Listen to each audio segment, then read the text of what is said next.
Hello everyone and welcome to the current affairs today session. So I hope আপোনালোকে এই সেশনটোৰ পৰা উপকৃত হ'ব। জানুৱাৰী 2026ৰ বেস্ট এমচিকিউ খিনি আমি এই সেশন বিলাকত আলোচনা কৰি যাম and I hope আপোনালোকে সেশনটি ভাল পাব।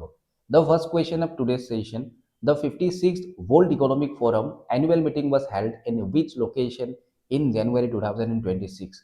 2026 চনৰ জানুৱাৰী মাহত কোন স্থানত আচলতে যি 56 সংখ্যক বিশ্ব অৰ্থনৈতিক মঞ্চ তাৰ বাৰ্ষিক সভা অনুষ্ঠিত হৈছিল and the correct answer is Davos Switzerland. Davos ছুইজাৰলেণ্ডত 56 সংখ্যক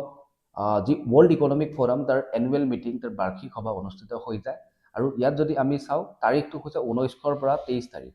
19 জানুৱাৰীৰ পৰা 23 জানুৱাৰী 2026ত ডেভোছ ক্লষ্টাৰ্ছ ছুইজাৰলেণ্ডত ৱৰ্ল্ড ইকনমিক ফৰামৰ 56 সংখ্যক যিখন বাৰ্ষিক সভা সেইখন অনুষ্ঠিত হৈ যায় আৰু বেসিক্যালি এই মিটিংখনে কি ফোকাস কৰিছিল a spirit of dialogue bringing together global leaders to address critical issues such as geopolitics, technology and economic stability. এই বিষয়বস্তু কেইটাৰ লগত আসলতে তেওঁলোকে এইকেইটাক এড্ৰেছ কৰি পেলাই তাৰ আলোচনা বিলোচনা হয় এই বিশেষ এনুৱেল মিটিং যেটো ডেভোছ ক্লষ্টাৰ ছুইজাৰলেণ্ডত অনুষ্ঠিত হয়। Which major international organization did the United States officially leave on January 22 in 2026? 22 January 2026ত America যুক্তৰাষ্ট্ৰই আচলতে আনুষ্ঠানিকভাৱে তলত উল্লেখিত কোনটো আন্তঃৰাষ্ট্ৰীয় সংস্থা ত্যাগ কৰিছে আৰু সেইটো ডেফিনেটলি আপোনালোকে গমে পায় ৱৰ্ল্ড হেলথ অৰ্গেনাইজেশ্যন বিশ্ব স্বাস্থ্য সংস্থা United states of America officially আচলতে তেওঁলোকে লিভ কৰে তেওঁলোকে ইয়াক ত্যাগ কৰে ৱৰ্ল্ড হেলথ অৰ্গেনাইজেশ্যন। ডোনাল্ড ট্ৰাম্পৰ নেতৃত্বত আপোনালোকে গমে পায় ইতিমধ্যে তেওঁ ভালেইকেইটা আনুষ্ঠানিক তেওঁ সংস্থা আন্তঃৰাষ্ট্ৰীয় সংস্থা আনুষ্ঠানিকভাৱে তেখেতে এৰিছে। ইয়াৰ উপৰিও ৰিসেন্টলি জানুৱাৰী 2026ৰ 22 তাৰিখে ৱৰ্ল্ড হেলথ অৰ্গেনাইজেশ্যন তেখেতে আনুষ্ঠানিকভাৱে ত্যাগ কৰে অৰ্থাৎ আমেৰিকাই ত্যাগ কৰে। Which country officially adopted the euro on 1 January 2026, becoming the 21st member of the eurozone? কোনখন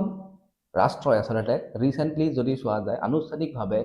ইউৰো গ্ৰহণ কৰে আৰু ইউৰো মণ্ডলৰ 21 সংখ্যক সদস্য হিচাপে পৰিগণিত হয় and the correct answer is Bulgaria. Okay, Bulgaria became the 21st member বা আমি ক'ব পাৰো 21st সংখ্যক 21 সংখ্যক সদস্য যোনে euro as a currency use কৰিবলৈ আৰম্ভ কৰে। ইয়াৰ আগতে যদি চাওঁ 2023 ক্ৰোয়েছিয়াই কৰিছিলে and then finally 2026ৰ আৰম্ভণিতে আমাৰ ইউৰোজোনত সন্নিৱিষ্ট হয় Bulgaria. Okay, so question may be in exam যে বালজেৰিয়াৰ আচলতে যেটো কাৰেন্সি হেয়া কি আছিল বালজেৰিয়াৰ কাৰেন্সি আছিল লেভ বালজেৰিয়ান লেভ আছিল আৰু বিশেষকৈ আমাৰ যি ইউৰো হয় ইউৰোৰ প্ৰভাৱো তাত আছিল কিন্তু অফিচিয়েলি ইউৰো ইউজ কৰিবলৈ বালজেৰিয়া ষ্টাৰ্ট কৰে 21st মেম্বাৰ হিচাপে পৰিগণিত হয়। ওকে, ইয়াত মনত ৰাখিব যে ইউৰোজনৰ কথা কোৱা হৈছে the eurozone comprises European Union member states that have adopted the euro as their common currency. তেওঁলোকৰ যেটো আসলতে কমন কাৰেন্সি হয় তো সেই কমন কাৰেন্সিটোৰ ওপৰত ভিত্তি কৰি সেই বিশেষ জোন খিনিক বা সেই বিশেষ দেশ কেইখনক ইউৰোজোন হিচাপে আখ্যা দিয়া হয়। ওকে, ইউৰোজোন কেতিয়া হৈছিল বা ইউৰো কেতিয়া ষ্টাৰ্ট হৈছিল যদি চোৱা যায় অফিচিয়েল লঞ্চ হৈছিল 1999 চনৰ 1 জানুৱাৰী তাৰিখে 11খন দেশে যোগদান কৰিছিল। ক্ৰোয়েছিয়া ইতিমধ্যে মই কৈছো 2023ত কৰিছিল আৰু বালজেৰিয়া এডপশন হোৱাৰ পিছত over 350 million users আহি গৈছে ইউৰোপত বিশেষকৈ ইউৰোৰ লগত জড়িত। ঠিক আছে, 350 million users. Who among the following spokesperson was conferred the Padma Shri in 2026? 2026 বৰ্ষত আপোনালোকে গমে পায় যে 131টা টোটাল পদ্মা এৱাৰ্ডছ প্ৰদান কৰা হয়। 2026ত কোন গৰাকী দলত উল্লেখিত খেলুৱৈ আচলতে পদ্মশ্ৰী বঁটা লাভ কৰিবলৈ সক্ষম হয় আৰু তেখেত হৈছে Rohit Sharma. Okay, former Indian cricket captain তেখেত ৰোহিত শৰ্মা আপোনালোকে নিশ্চয় চিনি পায়। তো তেখেতে পদ্মশ্ৰী বঁটা লাভ কৰিবলৈ সক্ষম হয়। ইয়াৰ লগে লগে মনত ৰাখিব ইণ্ডিয়ান উইমেন টিমৰ যি গৰাকী ইণ্ডিয়ান উইমেন ক্ৰিকেট টিমৰ যি গৰাকী অধিনায়ক হৰমনপ্ৰীত কৌৰ তেখেতকো দিয়া হয়। তাৰ লগে লগে Indian hockey goalkeeper Sabita Punia তো তেখেতকো পদ্মশ্ৰী বঁটা প্ৰদান কৰা হয়। So as per option the correct answer is Rohit Sharma. So ইতিমধ্যে মই ক'লো যে ৰোহিত শৰ্মা হৰমনপ্ৰীত কৌৰ আৰু সাবিতা পুনিয়া এই তিনিগৰাকী ব্যক্তিক দিয়া হয়। তাৰ লগে লগে মনত ৰাখিব আৰু এগৰাকী পেৰা এথলেটিক্স যোনে হাই জাম্পৰ লগত জড়িত হয় হাই জাম্পৰ লগত জড়িত হয় তেখেত হৈছে প্ৰবীণ কুমাৰ তেখেতকো পদ্মশ্ৰী 2026 প্ৰদান কৰা হয়। Okay, Next question. Which Indian state won its maiden Vijay Hazare Trophy title in January 2026? 2026 জানুৱাৰী মাহত বিজয় হাজাৰে ট্ৰফি জিকিবলৈ সক্ষম হোৱা প্ৰথমবাৰৰ বাবে জিকিবলৈ সক্ষম হোৱা দল কোনটো হয় তাকে সোধা হৈছে Tamil Nadu Vidarbha Karnataka and Saurashtra correct answer is Vidarbha বিদৰ্ভে কাক পৰাস্ত কৰে সৌৰাষ্ট্ৰক কৰিব ওকে সো ৰানাৰ্ছ আপ যদি চোৱা যায় Saurashtra the correct answer is Vidarbha so বিদৰ্ভাই আচলতে 2025-26 এডিশ্যন জিকিবলৈ সক্ষম হয় আৰু সৌৰাষ্ট্ৰক হৰুৱাবলৈ সক্ষম হয় বাই 38 ৰানছ যেটো আমাৰ জানুৱাৰী 18 2026 হৈছিলে আৰু বিজয় হাজাৰে ট্ৰফি 1994 সেশন যেটো হয় তাতে ষ্টাৰ্ট হৈছিলে পৰীক্ষাত কোৱেশ্চন হ'ব পাৰে যে বিজয় হাজাৰে ট্ৰফি কেতিয়া ষ্টাৰ্ট হৈছিলে 1993-94 সেশনত বাট ইয়াৰ যদি চাও ইভলিউশন ৰঞ্জি ট্ৰফি হিচাপে জনা গৈছিলে ৰঞ্জি ওৱান ডে ট্ৰফি হিচাপে জনা গৈছিলে ফাৰ্ষ্ট ডিকেডত দেন 2002-3 বৰ্ষত ইয়াক আচলতে board of control for cricket in India যি আমাৰ BCCI তেওঁলোকে নেশ্যনেল কম্পিটিশন হিচাপে নেশ্যনেল টুৰ্নামেণ্ট ইয়াক নামকৰণ কৰিছিলে বাট 2007-8 বৰ্ষত অফিচিয়েলি ইয়াক বিজয় হাজাৰে ট্ৰফি হিচাপে নামকৰণ কৰা হয় যিগৰাকী বিজয় হাজাৰে এগৰাকী লিজেণ্ডাৰী ইণ্ডিয়ান ক্ৰিকেটাৰ আছিলে তো তেখেতক ডেডিকেট কৰা হয় এই বিশেষ নামটি আৰু মনত ৰাখিব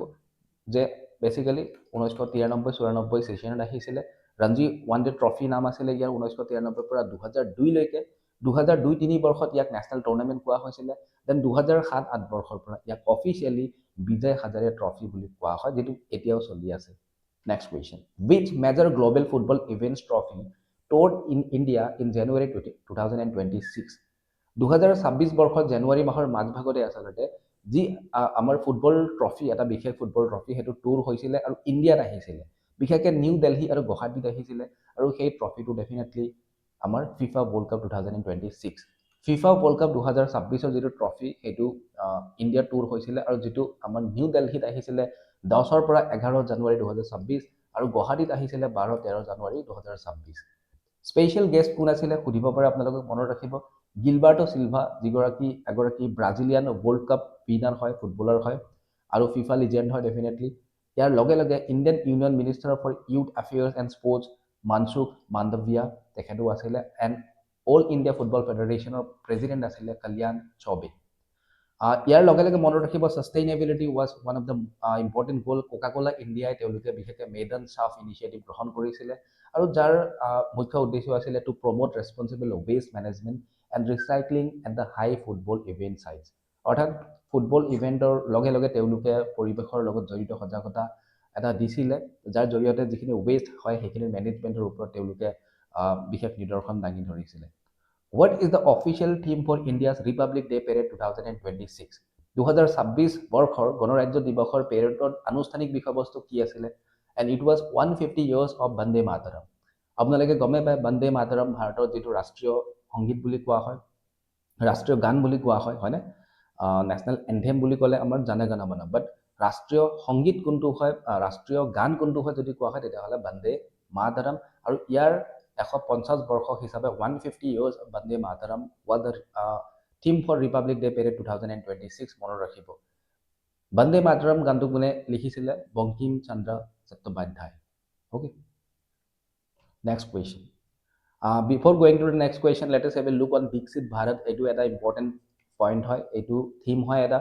ji amar Viksit Bharat orthat developed India at 2047 so jetia bharat swadhin hoa 100 বছৰ হব তো সেই 100 বছৰৰ এটা অবজেক্টিভ ৰখা হৈছে এটা গোল ৰখা হৈছে আৰু যাক Viksit Bharat থিমেৰে আগুৱাই নিয়া হৈছে and it is the government of India's vision to transform the nation into a fully developed self-reliant country by the 100th anniversary of its independence and এই থিমটোত আচলতে পাঁচটা মুখ্য পিলাৰ ইয়াত এমফেসাইজ কৰা হৈছে the number one is empower Indians in the sense of education and health a thriving economy innovation and technology good governance and India's global influence তো এই মুখ্য পাঁচটা পিলাৰ ৰখা হৈছে Viksit Bharat developed India at 2047 the 100th independence anniversary of India next question which Indian state reported the first ever sighting of the ultra rare sandalwood leopard in January 2026 ভাৰতৰ কোনখন ৰাজ্যত 2026 চনৰ জানুৱাৰী মাহত প্ৰথমবাৰৰ বাবে অতি বিৰল প্ৰজাতিৰ যেটো চন্দন নাহৰ ফুটুকি বুলি কোৱা হয় তাক দেখিবলৈ পোৱা যায় বা তাত দেখিছিলে এণ্ড সেইখন ষ্টেট হয় কৰ্ণাটকা কৰ্ণাটকৰ ক'ত দেখিছিলে বিজয়নগৰ ডিষ্ট্ৰিক্টত দেখিছিলে এটা খুবেই আমাৰ ৰেয়াৰ প্ৰজাতি হয় খুব বেছি বিৰল প্ৰজাতি হয় যাক কোৱা হয় চাণ্ডাল উড লিঅ'পাৰ্ড আৰু যিটো বিজয়নগৰ জিলাত কৰ্ণাটকত দেখিবলৈ পোৱা গৈছিল ৰিচেণ্টলি দ্য ছেকেণ্ড খেলো ইণ্ডিয়া বিচ games 2026 was held in wish location খেলো ইণ্ডিয়া বিচ গেম যিটো হয় সেয়া প্ৰথমটো এডিশ্যনো আমাৰ য'ত হৈছিলে ছেকেণ্ড এডিশ্যনো তাতে হৈছে এণ্ড ডেফিনেটলি ক'ত হৈছে ডিউ ডামান এণ্ড ডিউত হৈছিলে খেলো ইণ্ডিয়া বিচ গেম 2026 ইয়াৰ ফাৰ্ষ্ট এডিশ্যনটো আমাৰ ডামান এণ্ড ডিউতে হৈছিলে মনত ৰাখিব Which institution received the Subhash Chandra Bose National Award for Disaster Management 2026 individual category? যে ব্যক্তিগত শ্ৰেণীত আচলতে দুৰ্যোগ ব্যৱস্থাপনাৰ ক্ষেত্ৰত সুভাষ চন্দ্ৰ বোস ৰাষ্ট্ৰীয় বঁটা কোনে লাভ কৰিবলৈ সক্ষম হয় এণ্ড তেখেত হৈছে লেফটেনেণ্ট কৰ্ণেল সীতা অশোক শ্বেলকে সীতা অশোক শ্বেলকে তেখেতে এগৰাকী খুব সাহসী মহিলা যোনে আমাৰ যি ৱায়ান কেৰেলাত যি ফ্লাড হৈছিলে তাত তেখেতে সেই অপাৰেশ্যনটোৰ লগত জড়িত আছিলে এণ্ড দেট ইজ ৱাই তেখেতক আফতাব প্ৰবন্ধন পুৰস্কাৰ 2026 সুভাষ চন্দ্ৰ বোস যি নেশ্যনেল এৱাৰ্ড সেয়া প্ৰদান কৰা হয় and she is lieutenant colonel Sita Ashok Shelke okay তো তেখেতৰ বিষয়ে অকণমান ডিটেইলছত ইয়াত দিয়া হৈছে যি আমাৰ HDAR অৰ্থাৎ কোৱা হয় disaster humanitarian assistant and disaster relief HDAR operation আৰু তাত তেখেত জড়িত আছিলে যি ৱায়ান ফ্লাড হৈছিলে আমাৰ তো তাত তেখেতৰ যি বীৰত্ব দেখুৱাইছিলে তাৰ কাৰণে তেখেতক এই বিশেষ বঁটাটি প্ৰদান কৰা হয় next question which country topped the Henley Passport Index 2026 for the third consecutive year তৃতীয়বাৰৰ বাবে একেৰাশে তৃতীয়বাৰৰ বাবে কোনখন দেশৰ যি পাছপৰ্ট হয় সেয়া সূচাংক যদি চাওক হেনলি পাছপৰ্ট সূচাংকত শীৰ্ষস্থান দখল কৰিবলৈ সক্ষম হয় এইখন দেশ হৈছে ছিংগাপুৰ অ'কে চ' ছিংগাপুৰে টপ পজিশ্যন পাবলৈ সক্ষম হয় যদি চোৱা যায় 2026ত ইয়াৰ আগতে 2025 বা 2024তো আচলতে টপ পজিশ্যন পাবলৈ সক্ষম হৈছিলে থাৰ্ড কনজিকিউটিভ ইয়াৰ আৰু মষ্ট পাৱাৰফুল পাছপৰ্ট বুলি কোৱা হয় 2026ৰ ৰিপৰ্ট হিচাপে যদি চোৱা যায় তেতিয়াহ'লে visa on arrival access 192 out of 227 global destination তেওঁলোকে প্ৰদান কৰে ইণ্ডিয়াছ পাছপৰ্ট ইণ্ডেক্স যদি আমি চাওঁ 75 বৰ্তমান হয় 2026ৰ ফেব্ৰুৱাৰী মাহৰ ভিত্তিত 75 পজিশ্যন যিটো আৰ্লিয়াৰ 85 আছিলে 2025 বৰ্ষত যিটো আমাৰ 85 পজিশ্যন আছিলে যিটো গৈ পেলাই 75 হয় ফেব্ৰুৱাৰী 2026ত হেনলি পাছপৰ্ট ইণ্ডেক্স আৰু বিশেষকৈ ভিজা ফ্ৰী এক্সেছ 56 ডেষ্টিনেশ্যনত দিয়া হৈছে য'ত যিটো আগতে 54 আৰ্লিয়াৰ আছিলে 2025 বৰ্ষত who became the first cricketer in the world to score 54 centuries in ODI that is one day international cricket in January 2026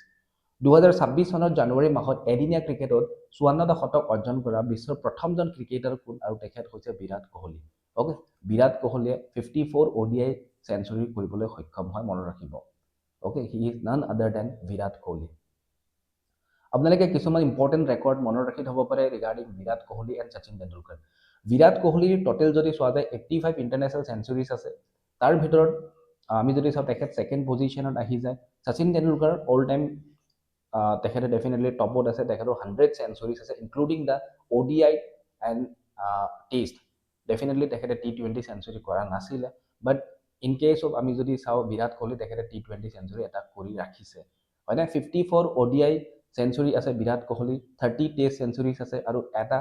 T20 century আছে তো মিলাই পেলাই গোটেইখিনি হয় 85 ওকে সো টোটেল 85 চেঞ্চুৰিজ আছে আমাৰ বিৰাট কোহলি বাট শচীন তেণ্ডুলকাৰ টোটেল 100 চেঞ্চুৰিজ আছে তাৰ ভিতৰত যদি চোৱা যায় 51টা হৈছে টেষ্ট ক্ৰিকেটত আৰু 49টা হৈছে ODI ওকে ODI সো কুল মিলাকে 100টা চেঞ্চুৰি শচীন তেণ্ডুলকাৰৰ নামত আছে whereas 85টা আমাৰ বিৰাট কোহলিৰ নামত আছে আৰু ODIৰ ক্ষেত্ৰত বিৰাট কোহলি ডেফিনেটলি 54টা আছে which is more than Sachin Tendulkar's okay so this is what we have discussed next sessionত আমি বাকি ৰৈ যোৱা যিখিনি সেকেন্ড পাৰ্টত ডিসকাস কৰিম ৰৈ যোৱা ইম্পৰ্টেন্ট কাৰেন্ট এফেয়াৰ্স খিনি দেন আমি আৰু এটা পাৰ্টত বাকি ৰৈ যোৱা কোৱেশ্চন খিনি ডিসকাস কৰিম thank you everyone thank you for watching the video